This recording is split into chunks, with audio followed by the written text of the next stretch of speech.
भगवान शिव का बारात लेकर हिमालयपुरी को प्रस्थान, हिमालयपुरी की ओर प्रस्थान।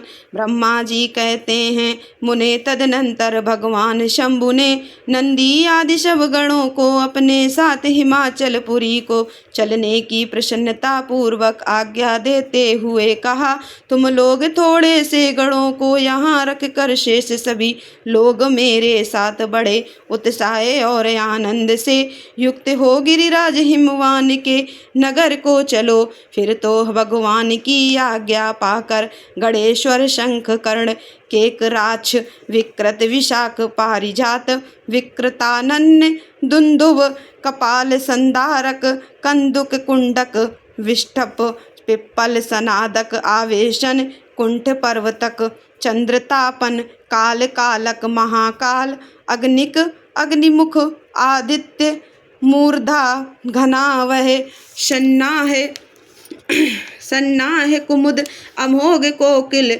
सुमंत्र, काकपादोदर्शन, संतानक, मधुपिंग, कोकिल, पूर्ण, भद्र, नील, चतुर्वक्त्र, कर्ण, अहिरोमक, यज्वाक्ष, सत्यमन्यु, मेघमन्यु, काष्ठागूढ़, वीरूपाक्ष, शुकेशु, वृषभ, सनातन, तालकेतु, षण्मुख, चैत्र, स्वयं प्रभु, लकुलीश, लोकांतक, दीपात्मा, दैत्यांतक, भृगिरिटि, देवदेव प्रिय, अश्नि, भानुक प्रथम तथा वीरभद्र अपने असंख्य कोटि कोटि गणों तथा भूतों को साथ लेकर चले।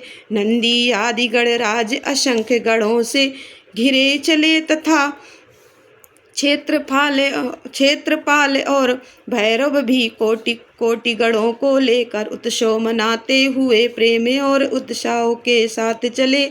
वे सब सहस्त्र हाथों से युक्त थे, सिर पर जटा का मुकुट धारण किए हुए थे। उन सब के मस्तक पर चंद्रमा और गले में नील चिन्ह थे तथा वे सबके सब त्रिनेत्रधारी थे। उन सब ने रुद्राक्ष के आभूषण पहन रखे थे, सभी उत्तम भस्म धारण किए थे और हार, कुंडल, केयूर तथा मुकुट आदि से अलंकृत थे। इस प्रकार देवताओं तथा दूसरे दूसरे गणों को साथ ले भगवान शंकर अपने विवाह के लिए हिमवान के नगरी को चले। चंडी देवी रुद्रदेव की बहन बनकर खूब उत्सव मनाती हुई बड़ी प्रसन्नता के साथ वहां आ पहुंची। वे शत्रुओं को अत्यंत भय देने वाली थीं। उन्होंने सांपों के आभूषण से अपने को विभूषित कर रखा था। उनका वाहन प्रेत था। वे उसी पर आरूढ़ हो अपने माथे पर एक सोने का भरा हुआ कलश लिए चल रही थीं। वह कलश महान प्रभापुंज से प्रकाशित हो रहा था।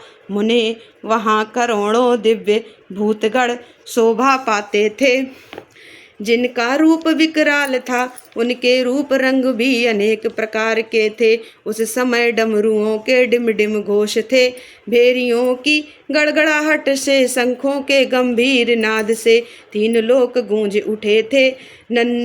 नंदुभियों की ध्वनि से महान कोलाहल हो रहा था। वह जगत का मंगल करता हुआ मंगल का नाश करता था।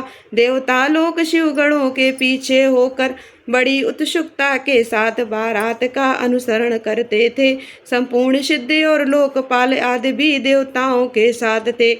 देवमंडली के मध्य भाग में गरुड़ के आसन पर बैठकर लक्ष्मीपति भगवान विष्णु चल रहे थे। मुने उनके ऊपर महान छत्र तना हुआ था, जो उनकी शोभा बढ़ाता था। उन पर चवर डुलाए जा रहे थे और वे अपने गणों से घिरे हुए थे। उनकी शोभाशाली पार्षदों ने उन्हें अपने ढंग से आभूषण आदि के द्वारा विभूषित किया था। इसी प्रकार मैं भी मूर्तिवान वेदों, शास्त्रों, पुराणों, आगमों, शनकादि महासिद्धों, प्रजापतियों, पुत्रों तथा अन्य परिजनों के साथ मार्ग में चलता हुआ बड़ी शोभा पा रहा था और शिव की सेवा में तत्पर था। देवराज इंद्र भी नाना प्रकार के आभूषणों से विभूषित हो ऐरावत हाथी पर आरूढ़ होकर अपने सेना के बीच से चलते हुए अत्यंत सुशोभित हो रहे थे। उस समय बारात के साथ यात्रा करते हुए बहुत से ऋषि भी अपने तेज से प्रकाशित हो रहे थे। वे शिव जी का विवाह देखने के लिए बहुत उत्कंठित थे। शाकनी, यातुधान, बेताल, ब्रह्म, राक्षस, भूत, प्रेत, पिशाच, प्रथम, आदिगण, तुम्बुरु, नारद, हाहा और हूहू आदि श्रेष्ठ गंधर्व तथा किन्नर भी बड़े हर्ष से भरकर बाजा बजाते हुए चले। संपूर्ण जगन माताएं, सारी देव कन्याएं, गायत्री, सावित्री, लक्ष्मी और अन्य देवांगनाएं, ये तथा दूसरी देव पत्नियां जो संपूर्ण जगत की माताएं हैं, शंकर जी का विवाह है यह सोचकर बड़ी प्रसन्नता के साथ उसमें सम्मिलित होने के लिए गईं।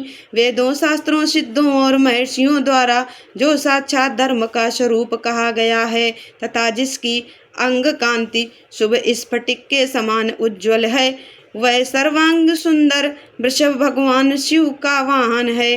धर्मवत्सल महादेव जी उस वृषभ पर आरूढ़ हो सबके साथ यात्रा करते हुए बड़ी शोभा पा रहे थे। देवर्षियों के समुदाय उनकी सेवा में उपस्थित थे। इन सब देवताओं और महर्षियों के एकत्र हुए समुदाय से महेश्वर की बड़ी शोभा हो रही थी। उनका बहुत श्रृंगार किया गया था।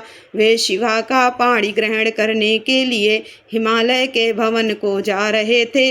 नारद इस प्रकार बारात की यात्रा संबंधी उत्तम उत्सव से युक्त शंभु का चरित्र कहा गया। अब हिमालय नगर में जो सुंदर वृतांत घटित हुआ उसे सुनो।